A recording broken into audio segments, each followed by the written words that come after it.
ഇവിടെ നമ്മുടെ പ്രബലരായ പലരും സന്തോഷ് മാധവൻ്റെ എന്ന് പോലും നമ്മുടെ മോൺസൺ മാവുങ്കലിൻ്റെ എന്ന് പോലും പുരസ്കാരങ്ങൾ വാങ്ങിച്ചവരാണ് നമ്മുടെ മന്ത്രിമാരും IG-മാരും DGP-മാരും ഒക്കെ.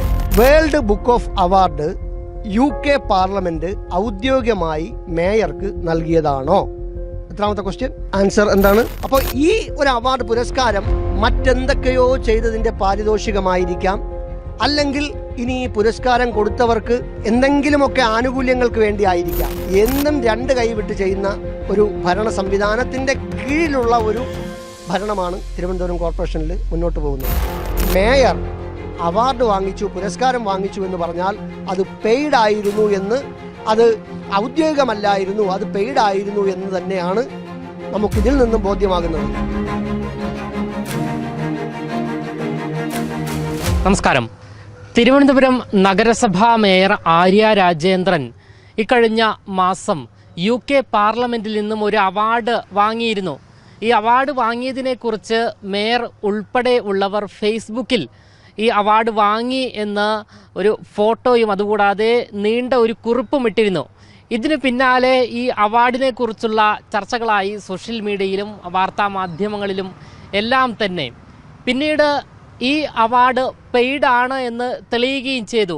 എന്നാൽ ഇതിന് ഉതകുന്ന ഡോക്യുമെൻറ്റ്സോ ഒന്നും തന്നെ അന്ന് വാർത്താ മാധ്യമങ്ങളൊന്നും തന്നെ പുറത്ത് വിട്ടിരുന്നില്ല. എന്നാൽ ഈ അവാർഡ് UK പാർലമെൻറ്റിൽ നിന്നും ലഭിച്ച അവാർഡ് ഔദ്യോഗികമല്ല എന്നുള്ള റിപ്പോർട്ട് മറുനാടന് ലഭിച്ചിരിക്കുകയാണ്. ഈ ഒരു വിഷയവുമായി ബന്ധപ്പെട്ടപ്പോൾ മറുനാടനോട് പ്രതികരിക്കുകയാണ് പൊതുപ്രവർത്തകനായ ശ്രീ പായിച്ചിറ നവാസ്. കേരളത്തിലെ സാമാന്യബോധമുള്ള പൊതുപ്രവർത്തകരും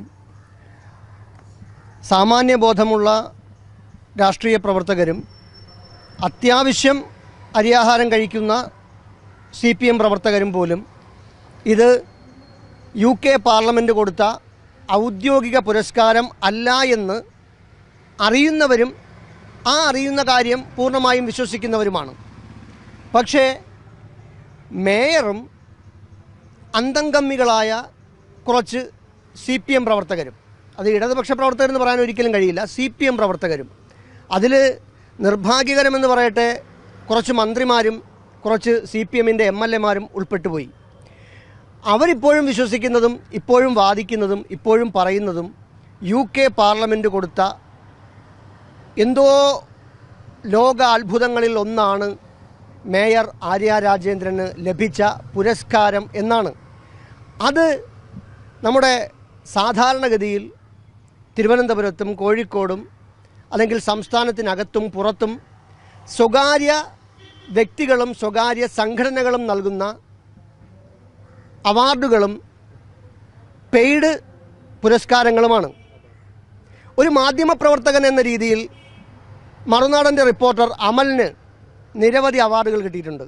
അത് ഓരോ സംഘടനയും മാധ്യമപ്രവർത്തകൻ എന്നുള്ള രീതിയിൽ നമുക്ക് തരുന്ന അവാർഡാണ്. നമ്മൾ അവാർഡുകൾ വാങ്ങാറില്ല, അത് ആദ്യം പറഞ്ഞു.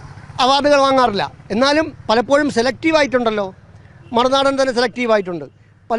പലരും അവാർഡുകൾ വാങ്ങാറില്ല. അത് പലരും ജനങ്ങളുടെ മുമ്പിൽ ഒരു ഇതാവണ്ട എന്ന് വെച്ചിട്ട് കൊടുക്കുന്നതാണ്. കാരണം ഈ അവാർഡ് വാങ്ങിക്കുന്ന അവാർഡ് തരുന്ന സംഘടന നാളെ ചിലപ്പോൾ വലിയൊരു കേസിൽപ്പെടാം.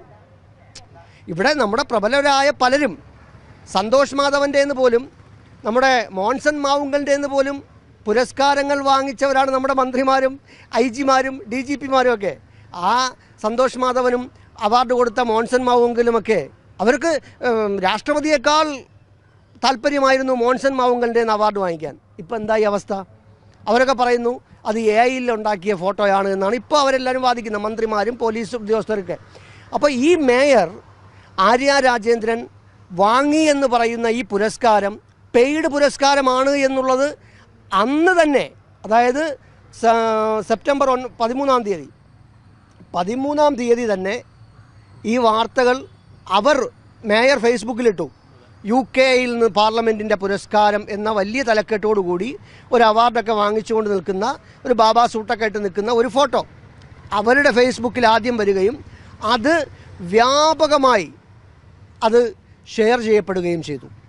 അപ്പോൾ അത് ഔദ്യോഗികമല്ല എന്ന് അന്ന് തന്നെ തെളിഞ്ഞതാണ്. 99% ആൾക്കാർക്കും തെളിഞ്ഞതാണ്, അവർക്ക് ബോധ്യമുള്ളതാണ്, അവർക്കത് വിശ്വാസമുള്ളതാണ്, സാമാന്യ ബോധമുള്ള എല്ലാവർക്കും അറിയാവുന്ന കാര്യമാണ്.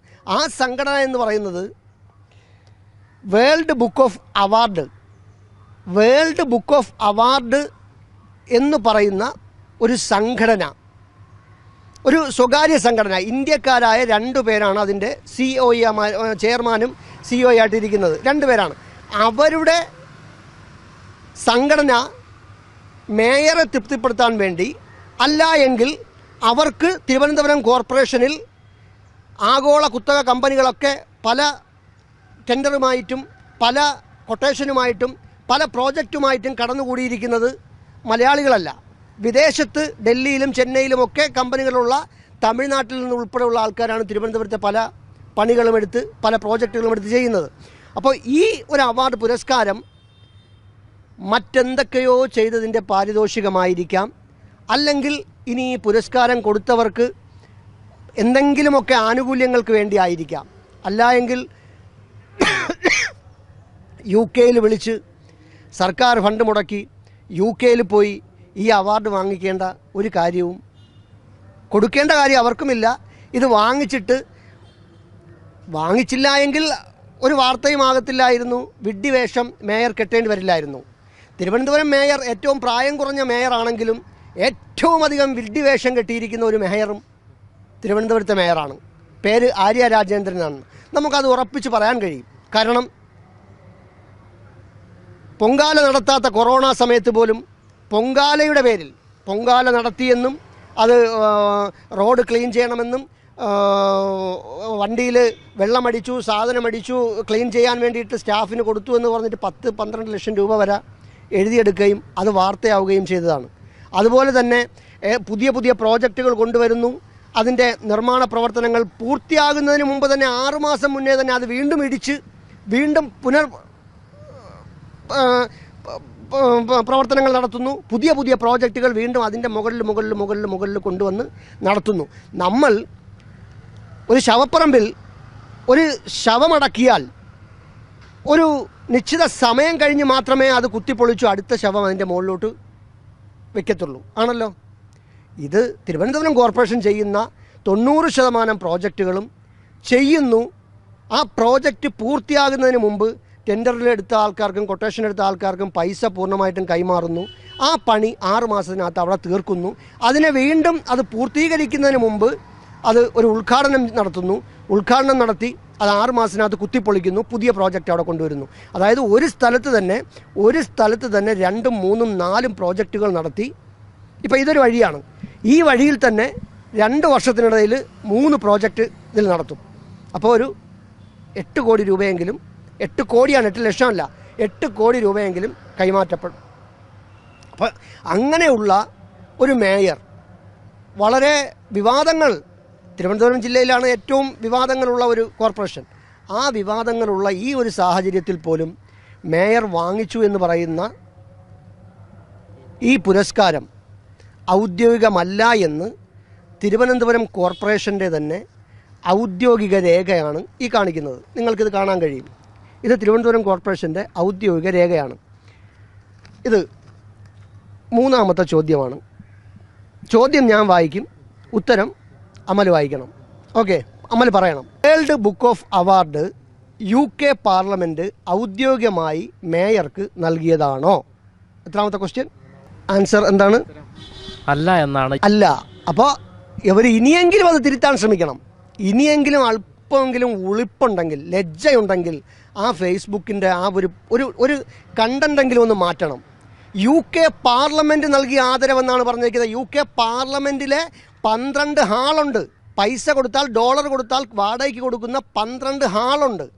ആ ഹാളിൽ ഏറ്റവും ചെറിയ ഹാള്, അതായത് ഏറ്റവും ചെറിയ തുക കൊടുത്ത് എടുത്ത ഒരു ഹാള്, 150 പേർക്ക് ഇരിക്കാവുന്ന ഏറ്റവും ആ പാർലമെൻറ്റ് ഹാളിനകത്തുള്ള ഏറ്റവും വാടകയ്ക്ക് പുറത്ത് വാടകയ്ക്ക് കൊടുക്കുന്ന, അത് പൈസ അടച്ചാൽ, ഡോളർ അടച്ചാൽ ആർക്കും കിട്ടുന്നതാണ്. ആ ഹാളിൽ വെച്ച് ഒരു സ്വകാര്യ സംഘടന കൊടുത്തതാണ് എന്ന് തിരുവനന്തപുരം കോർപ്പറേഷൻ്റെ തന്നെ വിവരാവകാശ രേഖയിൽ തന്നെ വളരെ വ്യക്തമായി പറയുമ്പോൾ ഇനിയും അത് UK പാർലമെൻറ്റ് ആണ് എന്ന് വാദിക്കാൻ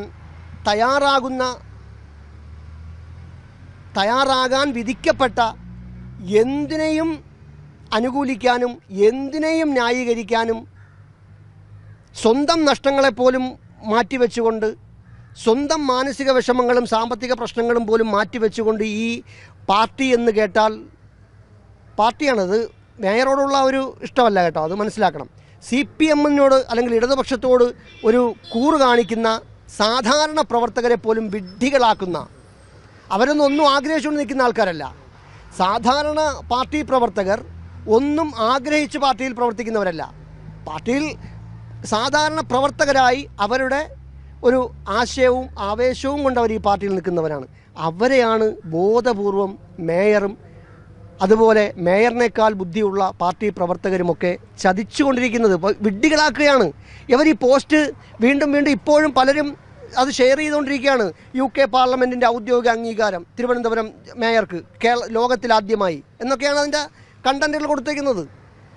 അപ്പോൾ ഇത് ഔദ്യോഗികമല്ല എന്ന്, ഇത് വിവരാവകാശ രേഖ തിരുവനന്തപുരം കോർപ്പറേഷൻ്റെ തന്നെ ഔദ്യോഗികമായ രേഖ വ്യക്തമാക്കുമ്പോൾ ഇനിയെങ്കിലും മേയർ ആ ഒരു വാദത്തിൽ നിന്നും പിന്മാറാൻ തയ്യാറാവണം. ആ ഫേസ്ബുക്കിലെ ആ പോസ്റ്റുകൾ വായിക്കുന്നവർക്ക് ഇത് UK പാർലമെൻറ്റ്, അതായത് ഇന്ത്യൻ ഗവൺമെൻറ് പോലെ പ്രധാനമന്ത്രിയോ അല്ലെങ്കിൽ ഇന്ത്യയുടെ രാഷ്ട്രപതിയോ കൊടുക്കുന്ന ഒരു അവാർഡ് UK പാർലമെൻറ്റ് കൊടുത്തു എന്ന് വരുത്തി തീർക്കാനുള്ള ഒരു ശ്രമമാണ്. അത് തിരഞ്ഞെടുപ്പിൽ ഉപയോഗിക്കാനായിരിക്കാം. ഇനി വരുന്ന തിരഞ്ഞെടുപ്പിൽ മത്സരിക്കുന്ന സമയത്ത് ഇത് ഫ്ലക്സുകളിൽ നിർബന്ധമായിട്ട് ഇത് ഫ്ലക്സുകളിൽ കാണും. അവിടെ UK പാർലമെൻറ്റിൻ്റെ അവാർഡ് എന്ന് തന്നെ അവരടിക്കും. കാരണം എത്ര വന്നാലും എന്ത് വന്നാലും ഒരു നാണവും ഒരു ലജ്ജയും ഒരു അന്വേഷണങ്ങളെയും ഭയമില്ല. ഒരു അന്വേഷണവും അങ്ങോട്ടും ഇങ്ങോട്ടും നോക്കുന്നില്ല. പോലീസ് ഉണ്ടെന്നോ വിജിലൻസ് ഉണ്ടെന്നോ ലോകായുക്തം ഉണ്ടെന്നോ ഒന്നും നോക്കാതെ എന്നും രണ്ട് കൈവിട്ട് ചെയ്യുന്ന ഒരു ഭരണ സംവിധാനത്തിൻ്റെ കീഴിലുള്ള ഒരു ഭരണമാണ് തിരുവനന്തപുരം കോർപ്പറേഷനിൽ മുന്നോട്ട് പോകുന്നത്. അതിൻ്റെ എല്ലാം ഒരു ധൈര്യമായിരിക്കാം. കാരണം എന്തുമാത്രം ലക്ഷക്കണക്കിന് കോടിക്കണക്കിന് രൂപയുടെ അഴിമതികൾ വന്നു. എല്ലാ മാസവും കോർപ്പറേഷൻ്റെ മുന്നിൽ സമരങ്ങളാണ്. ഹരിതകർമ്മസേന സ്വന്തം പാർട്ടിയിലുള്ളവർ പോലും സമരം ചെയ്യുന്നു. സ്വന്തം പാർട്ടിയിലെ ആൾക്കാർക്ക് നിയമന ഉത്തരവുകൾ നൽകിയതിൻ്റെ പേരിൽ, വ്യാജ നിയമനങ്ങൾ നടത്തിയതിൻ്റെ പേരിൽ, നിയമന അഴിമതികൾ നടത്തിയതിൻ്റെ പേരിൽ സ്ഥാനങ്ങൾ മാറ്റപ്പെടുന്നു. വ്യാപകമായി കൈക്കൂലി വാങ്ങിച്ചതിൻ്റെ പേരിൽ കൗൺസിലർമാർ രാജിവെക്കുന്ന ഒരവസ്ഥ വരുന്നു. ഇതെല്ലാം നമ്മൾ ലൈവായിട്ട് വീഡിയോയിലൂടെ നമ്മൾ കാണുകയാണ്. അപ്പോൾ ഇപ്പോഴും ഇവർ പറയുന്നത് ഔദ്യോഗികമായി കിട്ടിയ അവാർഡെന്നാണ്. UK parliament ഹാളിനകത്ത് 12 ഹാളുകൾ വാടകയ്ക്കുണ്ട്. അതിലേറ്റവും ചെറിയൊരു ഹാള് നമ്മുടെ നാട്ടിലെ 1000 or 2000 രൂപ വാടകയ്ക്ക് കൊടുത്ത് എടുക്കുന്നത് പോലെ ഒരു സ്വകാര്യ സംഘടന എടുത്തു. അവിടെ കൊടുത്ത ഒരു പുരസ്കാരം. ഈ പുരസ്കാരത്തിൻ്റെ പിന്നിലേക്ക് എന്തുണ്ട് എന്ന് നമ്മൾ കടന്നു ചെല്ലുമ്പോൾ ഈ സംഘടനയുടെ തലപ്പത്തിരിക്കുന്ന 2 പേര് അവരുടെ ബാക്ക്ഗ്രൗണ്ടുകളും അവരുടെ പശ്ചാത്തലവുമൊക്കെ പരിശോധിച്ച് ചെല്ലുമ്പോൾ അവർ കേരളത്തിൽ മറ്റാർക്കും ഇതുപോലത്തെ അവാർഡ് കൊടുത്തിട്ടില്ല. സമീപകാലത്ത് ഇതുപോലത്തെ അവാർഡ് അവർ കൊടുത്തിട്ടില്ല. അപ്പോൾ ഇങ്ങനെ ഒരു അവാർഡ് മേയർക്ക് കൊടുക്കുമ്പോൾ അതിൽ ദുരൂഹമായ ഇടപാടുകൾ അന്ന് നടന്നിട്ടുണ്ട് എന്ന് അന്ന് തന്നെ വിവാദങ്ങളായതാണ്. പക്ഷേ അത് അന്ന് വാർത്തകളൊക്കെ കെട്ടടങ്ങി അതിൻ്റെ ഓർമ്മകളെല്ലാം നശിച്ചുപോയി. കാരണം നമ്മുടെ കേരളീയ സമൂഹം അങ്ങനെയാണല്ലോ, പുതിയത് കിട്ടുമ്പോൾ പഴയത് മറക്കുന്ന ഒരു സംവിധാനത്തിലേക്കാണ് നമ്മൾ പോകുന്നത്. ഇപ്പോൾ തന്നെ ഇപ്പോൾ വിവാദമായിക്കൊണ്ടിരിക്കുന്ന ശബരിമല വിഷയം, അതിനേക്കാൾ നല്ലൊരു വേറൊരു വിഷയം കിട്ടുമ്പോൾ, ഒരല്പം എരിവും പുളിയും ഒക്കെ ചേർന്ന ഒരു വിഷയം വരുമ്പോൾ സ്വാഭാവികമായിട്ടും ശബരിമല വിഷയം അങ്ങ് കെട്ടടങ്ങും. അത് യാതൊരു സംശയവുമില്ല. കാരണം ഇതിനേക്കാൾ മുമ്പേ വന്ന ഏതെല്ലാം വിഷയങ്ങൾ കെട്ടടങ്ങി. സ്വപ്ന സുരേഷിൻ്റെ സ്വർണ്ണക്കള്ളക്കടത്ത് ഉൾപ്പെടെയുള്ള വിഷയങ്ങൾ, ശിവശങ്കരൻ്റെ ജയിൽവാസം, അങ്ങനെ എന്തെല്ലാം വിഷയങ്ങൾ കെട്ടടങ്ങി. ഇപ്പോൾ ശബരിമല വിഷയമാണ് കത്തി നിൽക്കുന്നത്. ശബരിമല വിഷയങ്ങൾ കത്തി നിൽക്കുന്നത് കൊണ്ട് മറ്റു പല വിഷയങ്ങളും അതിൽ പ്രൊജക്റ്റ് ചെയ്യപ്പെടുന്നില്ല അല്ലെങ്കിൽ അറിയപ്പെടുന്നില്ല. ഇത് ഇവിടുത്തെ ഭരണകർത്താക്കൾക്കും ഏറ്റവും ആവശ്യം എന്ന് പറയുന്നത് ഈ ശബരിമല വിഷയം ഉയർത്തി നിർത്തുക. കാരണം അവരുടെ അഴിമതികളും നിയമനങ്ങളും മറ്റ് ഫണ്ട് വെട്ടിപ്പുകളും ഫണ്ട് തിരിമറികളുമൊക്കെ ജനങ്ങളിൽ നിന്ന് മറയ്ക്കുന്നതിന് വേണ്ടി ഒരു പ്രതിമയായിട്ട് ഈ ശബരിമല വിഷയത്തെ കാഴ്ചക്കാരുടെ മുന്നിൽ വെക്കുക എന്നുള്ളതാണ്. അപ്പോൾ ഇനിയെങ്കിലും മനസ്സിലാക്കേണ്ടത്, മേയർ അവാർഡ് വാങ്ങിച്ചു, പുരസ്കാരം വാങ്ങിച്ചു എന്ന് പറഞ്ഞാൽ അത് പെയ്ഡ് ആയിരുന്നു എന്ന്, അത് ഔദ്യോഗികമല്ലായിരുന്നു, അത് പെയ്ഡ് ആയിരുന്നു എന്ന് തന്നെയാണ് നമുക്കിതിൽ നിന്നും ബോധ്യമാകുന്നത്. നിങ്ങൾക്ക് ഇത് വായിക്കുമ്പോൾ ബോധ്യമാവുന്നത് എന്താണ്? ഔദ്യോഗികമല്ല എന്ന് അവർ തന്നെ സമ്മതിക്കുമ്പോൾ വീണ്ടും വീണ്ടും ഇതിൽ കിടന്ന് ഔദ്യോഗികമാണ് എന്ന് പറഞ്ഞ് വാദിച്ച് വിഡ്ഢികളാകാതെ ഇനിയെങ്കിലും ഇതിനെ ഒന്ന് തിരുത്താൻ ശ്രമിക്കണം. ജനങ്ങളുടെ മുമ്പിൽ എപ്പോഴും കണ്ണിൽ പൊടിയിട്ടുകൊണ്ട് നടക്കാൻ പറ്റുമായിരിക്കും. പക്ഷേ ഇതുപോലുള്ള നിയമങ്ങളുള്ളപ്പോൾ, ഇതുപോലുള്ള രേഖകൾ എന്നും ഒരാളിൻ്റെ കയ്യിൽ 10 രൂപ സ്റ്റാമ്പ് ഒട്ടിച്ച് 5-10 രൂപ ഫീസ് അടച്ചാൽ കിട്ടുമെന്നൊരവസ്ഥ ഇരിക്കെ ഇത് കൂടുതൽ കാലങ്ങൾ ഈ കള്ളത്തരങ്ങൾ മുന്നോട്ട് കൊണ്ടുപോകാൻ കഴിയില്ല എന്നുള്ളതാണ് സത്യം. 13/9/2025 UK പാർലമെന്റിൽ നിന്നും ഇത്തരത്തിൽ വേൾഡ് ബുക്ക് ഓഫ് അവാർഡ് എന്ന ഒരു പുരസ്കാരം മേയർ ആര്യ രാജേന്ദ്രൻ വാങ്ങുന്നത്. എന്തായാലും ഇത് പെയ്ഡ് ആണ് എന്ന് ഔദ്യോഗികമായി തന്നെ തെളിഞ്ഞിരിക്കുകയാണ്. നഗരസഭയ്ക്ക് ഇതുമായി ബന്ധപ്പെട്ട് വിവരാവകാശം നൽകിയപ്പോൾ ഇങ്ങനെയാണ് മറുപടി നൽകിയിരിക്കുന്നത്. ചോദ്യം ഇങ്ങനെയായിരുന്നു, ഞാൻ നേരത്തെ വായിച്ചതുപോലെ ആ ചോദ്യം വീണ്ടും ആവർത്തിക്കുകയാണ്. World book of award UK parliament ഔദ്യോഗികമായി മേയർക്ക് നൽകിയതാണോ എന്നതായിരുന്നു ചോദ്യം. അതിന് കൃത്യമായി ഉത്തരം നൽകിയിരിക്കുകയാണ് അല്ല എന്ന്. ഈ സഖാക്കളെല്ലാം തന്നെ സോഷ്യൽ മീഡിയയിലടക്കം വളരെ വലിയ രീതിയിൽ കൊട്ടിഘോഷിച്ച ഒരു സംഭവമാണ് ഈ രേഖ പുറത്തു വന്നപ്പോൾ പൊട്ടിപ്പാളീസായിരിക്കുന്നത്. ക്യാമറമാൻ അനുവിനൊപ്പം അമൽ രുദ്ര, മറുനാടൻ മലയാളി, തിരുവനന്തപുരം.